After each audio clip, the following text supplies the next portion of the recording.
안녕하십니까? 2024년 12월 3일 화요일 인도네시아 헤드라인 시작합니다. 첫 번째 소식입니다. 지난주 실시된 인도네시아 지방선거에서 프라보워 수비안토 대통령의 집권연합이 다수의 전략적 지역에서 승리할 가능성이 높아 보입니다. 이는 앞으로 5년 동안 프라보워 대통령이 주요 정책을 실행하는 데 필요한 권력 기반을 더욱 견고히 할 전망입니다.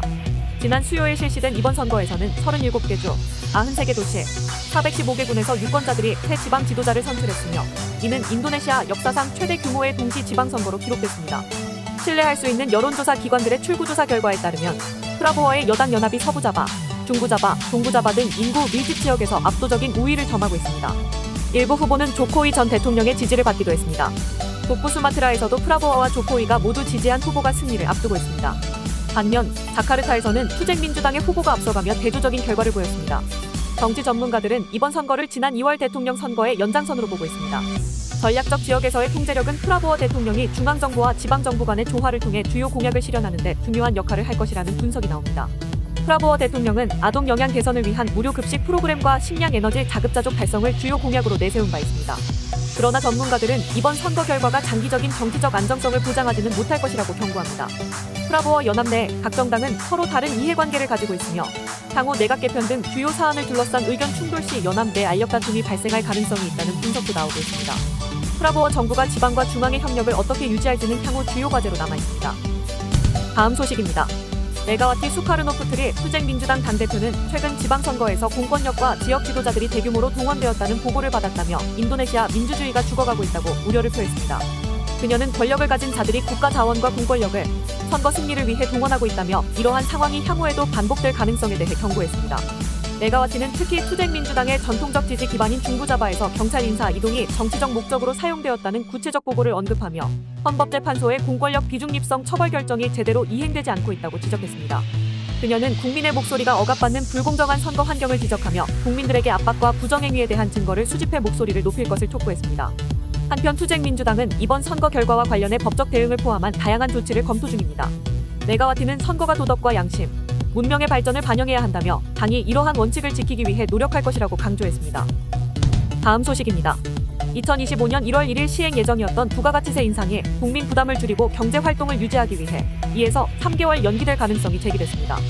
루훗 판자이탄 국가경제위원회 의장은 이번 연기가 거의 확실하다며 최종 결정은 프라보워 수비안토 대통령이 정부 회의에서 내릴 것이라고 밝혔습니다.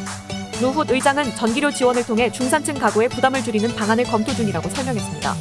현금 지원 대신 1200에서 1300W 이하 전력을 사용하는 가구의 전기 요금을 면제하는 안을 논의 중이라며 이는 재정 낭비와 오용을 방지하기 위한 조치라고 덧붙였습니다. 또한 국가 예산에 충분한 여력이 있다며 지원금의 효율적이고 효과적인 배분을 위해 대통령이 노력 중이라고 강조했습니다. 참고로 부가가치세는 2022년 4월 10%에서 11%로 인상된 바 있으며 2025년 1월 1일부터 12%로 추가 인상될 예정이었습니다. 그러나 해당 계획은 국민과 업계, 정치권에서 강한 반발에 부딪혔습니다. 인도네시아 고용주협회의 신탁함다니 회장은 부가가치세 인상이 소비력을 심각하게 압박할 수 있다며 계획을 재검토해야 한다고 주장했습니다. 특히 온라인 플랫폼에서는 반대 여론이 확산되고 있으며 경제 전문가와 정치권의 반발이 계속되면서 세금 인상 연기에 대한 논의는 더욱 본격화될 전망입니다. 다음 소식입니다. 도널드 트럼프 미국 대통령 당선인의 고율 관세 정책 선언으로 중국 경제가 새로운 도전에 직면했습니다. 트럼프는 취임 첫날부터 모든 중국산 제품에 10% 관세를 부과하겠다고 예고하며 최대 60%의 관세 부과 가능성까지 시사했습니다. 전문가들은 이러한 조치가 중국 GDP를 2%포인트 감소시키고 총수출을 8% 줄일 수 있다고 경고했습니다. 중국은 이러한 관세 충격에 대응하기 위해 동남아로 생산기지를 이전하는 움직임을 가속화하고 있습니다. 실제로 중국의 대미 수출 의존도는 감소 추세에 있으며 러시아, 베트남 등 지정학적 파트너와의 교역이 증가하고 있습니다. 상하이 금융개발연구소는 위안화 평가절하를 대응책으로 제시하며 관세 충격을 흡수하려는 노력이 이어지고 있다고 분석했습니다. 한편 미중 무역 갈등은 글로벌 공급망 재편을 가속화할 것으로 보입니다. 베트남, 말레이시아, 인도네시아 등 동남아 국가들이 새로운 무역 허브로 부상할 가능성이 높아지는 가운데 한국 경제에도 기회와 위기가 동시에 존재할 것으로 전망됩니다. 특히 반도체와 디스플레이 같은 핵심 부품 분야에서 한국의 대동남아 수출이 증가할 가능성이 크다고 전문가들은 내다봤습니다. 다음 소식입니다. 인도네시아 전략국제문제연구소가 발간한 보고서에서 트럼프의 거래 중심 외교와 미국 우선주의가 아세안을 불안정한 상황으로 몰아넣을 수 있다는 분석이 나왔습니다. 싱가포르 유소프 이상 연구소 선임연구원은 트럼프 2기 정부에서 미국이 대만이나 남중국해 문제를 중국과 일괄 타결하려는 시도를 할 가능성을 제기하며 이는 아세안의 힘의 균형을 흔들고 지역 안정에 위협을 가할 수 있다고 주장했습니다. 특히 미국이 동맹국들의 더 큰 방위비 부담을 요구하며 아세안에 대한 관심이 줄어들 것이라고 내다봤습니다. 참고로 트럼프 1기 시절 미국은 아세안 정상회의 참석을 소홀히 하고 주아세안 대사를 임명하지 않는 등 다자간 대화에 무관심한 태도를 보였습니다. 이는 트럼프 2기에서도 지속될 가능성이 크다는 전망입니다. 하지만 아세안과 미국 간 관계는 공동의 이해와 협력을 바탕으로 오랜 시간 강화돼 왔다는 점에서 근본적인 변화는 어려울 것이라는 긍정적 전망도 나왔습니다. 한편 이날 자카르타에서 열린 보고서 발간 기념 세미나에서 이장근 주아세안 한국대표부 대사는 북한 핵 문제와 러시아와의 불법 군사 협력 등 주요 국제 현안에 대해 아세안이 명확하고 단호한 메시지를 낼 것을 촉구하며 아세안의 역할 강화를 강조했습니다. 다음 소식입니다. 인도네시아 정부가 애플의 아이폰 16 판매를 금지하며 애플이 제안한 1억 달러 규모의 투자도 충분하지 않다고 평가했습니다.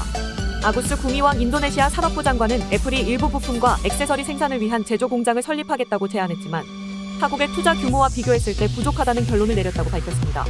아구스 장관은 애플이 연간 150만 대를 판매하는 베트남에는 150억 달러를 투자해 제조시설을 설립한 반면 연간 250만 대를 판매하는 인도네시아에는 앱 개발 교육시설을 위한 투자액이 1조 5천억 루피아에 불과하다고 지적했습니다.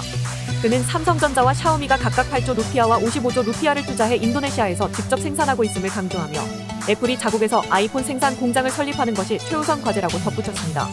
참고로 인도네시아는 제조업 강화를 위해 스마트폰, 노트북, 태블릿 PC 등의 판매 조건으로 자국산 부품 비율을 40% 이상 충족하도록 규제하고 있습니다. 그러나 애플은 이를 피하기 위해 앱 개발 교육시설에 투자하겠다고 약속했으나 투자액이 미흡하다는 이유로 최근 아이폰 16의 판매가 금지되었습니다. 스마트폰 사용량이 3억 5천만 대를 넘어서는 인도네시아는 글로벌 제조사들에게 중요한 시장으로 꼽히며 애플의 현재 시장 점유율은 5위권에 머물러 있습니다. 이에 인도네시아 정부는 애플이 생산 공장 설립 등 더욱 적극적인 투자를 통해 현지 경제에 기여하기를 기대하고 있습니다. 시청해주셔서 감사합니다. 다음 시간에 뵙겠습니다.